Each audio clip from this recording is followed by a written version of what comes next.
Risotto con funghi, mushroom risotto. Risotto is really savory. It takes time, yes, you have to pay attention. The technique is important, but it just gives you such great results. So, important is to have a nice pan, a nice thick pan that the heat spreads evenly so you don't burn the rice in the corner because rice has a lot of starch. So let's start with the oil. Shallots. I like leeks also. Leeks are really good. They're sweet, and they have that kind of green flavor. Okay. Let's add a little bit of salt. So here, mushrooms. Risotto with mushrooms, and you can mix any mushrooms that you have. Here we have a shiitake mushrooms.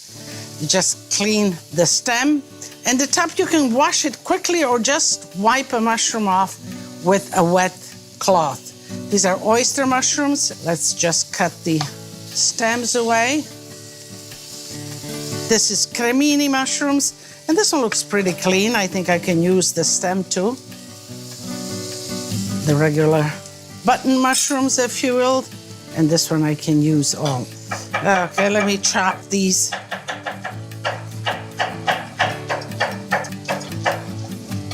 And mushrooms are pretty resilient, so you don't have to worry about overcooking them or, cut them a nice size, and then they're pretty resilient.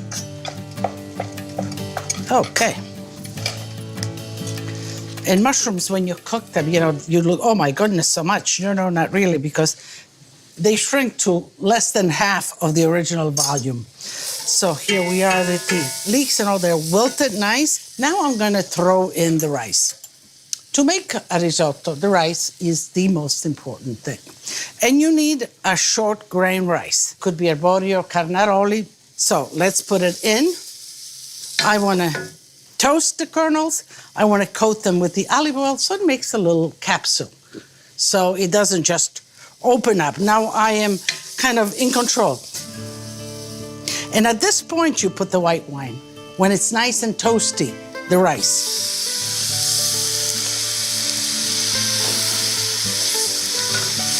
And what happens here is that the rice is toasty, it's dry. It's going to take in the white wine.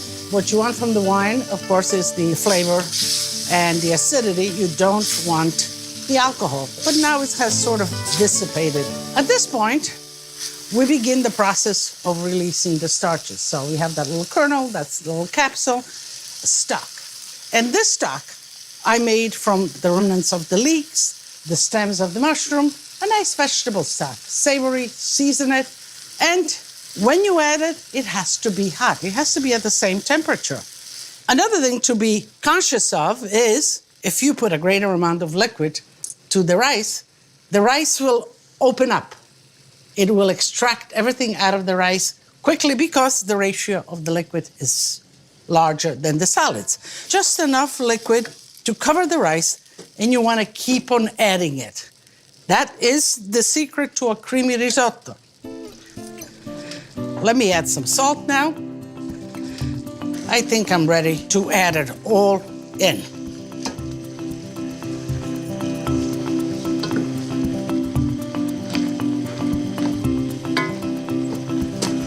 Let's add some stock. Some salt for the mushrooms. Now, as far as risotto, I get a lot of questions because people love risotto, but yet in its simplicity, it's not easy to achieve the creaminess of risotto. But the question here from Brenda Taylor from Maryland, do you have to have the stock hot to make risotto? I always cheat and pour it right out of the box. How bad is that? Well, not so good. Not so good, Brenda. You need hot to hot. Hot to cold changes your dynamics of that reaction of what you're cooking. So take it out of the container, put it in a pot, and put it right next to your risotto and heat it up. And if you really want to be a good Italian cook, make your stock. I told you, all these remnants of the mushrooms, the leeks, the onions, everything you have, will make a grind. You put it in the pot with some water, seasoning, and you'll get a great stock. So Brenda, Good. I appreciate that you're into risotto, that you want to make risotto, and that you want to learn how to make it ever better. So I am mixing here and mixing. As you can see, the mushrooms have cooked down. It's nice and flowy. Do you like your rice dense? Do you like your rice flowing, which is all'onda, to the wave? And really, that's a personal preference. I will shut off the fire. And I'll add cubes of butter at room temperature. And this is mantecare, just whipping it in. Cheese.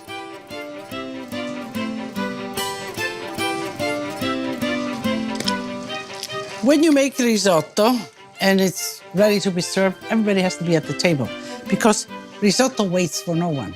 It grows and then it ultimately breaks down. My grandmother also used to say, if you don't come home on time for risotto, the risotto is going to wait for you at the door because it grows.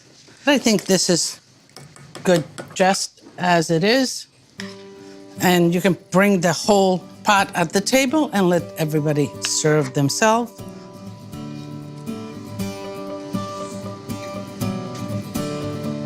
Okay, put some more cheese on the table so that they can pass some more. Or if you want to get a little bit creative or artistic with it, just a little shavings.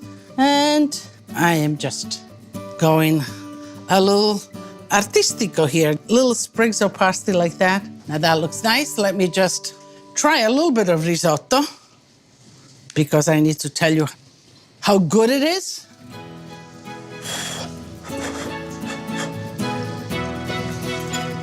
Proprio buono, buono, buono, buono. Okay, and I have to get this to the table quickly, otherwise it's gonna be to the door, like Grandma said. To learn more about Lidia, access to videos, and to get recipes, tips, techniques, and much more, visit us online at lidiasitaly.com.